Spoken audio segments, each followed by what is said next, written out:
how much fossil fuels do we have left? And consistently found the statistic was like 53 years of oil, 50 odd years of gas, and 115 years of coal. Do we actually know how much we have left? Well, we know we have a lot more than that, but Okay. but it's so. But some of it's hard to get. Yeah. So there's always, so the term that is always confusing to people is reserves.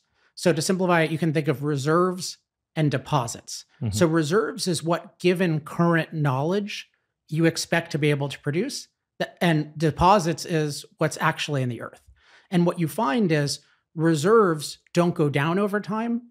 They go up over time because deposits are like 10 plus times what reserves are.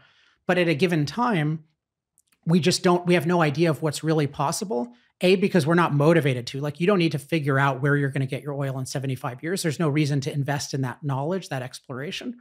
But also the technology changes.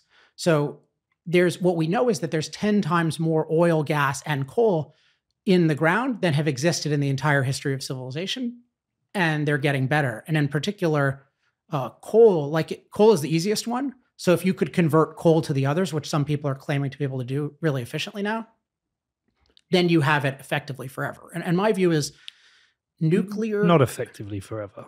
Effectively forever from our perspective, like hundreds of years. From our perspective, but human civilization is, what, 10,000 years? Well, there will be future generations. But here's the thing. Like, we know that if you look at like, why are fossil fuels special?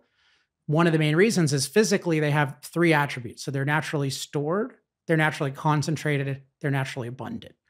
Well, we already know of something, only one thing that has those three attributes, but even better, which is nuclear. It's naturally stored, it's much more concentrated, and considerably more abundant. So we're pretty clear on what the next logical thing is. Not to say it couldn't be anything else, but we have this next logical thing. We know it worked really well in the 70s. We know, most people don't know, but it's a fact, it got criminalized, so the price went up by almost a factor of 10. We know that it can do a lot of mobility applications, already powers, really big ships, aircraft carriers, that kind of thing. So kind of the next thing, it's not like we have no idea what could replace fossil fuels on some time scale. We have a good idea it's nuclear,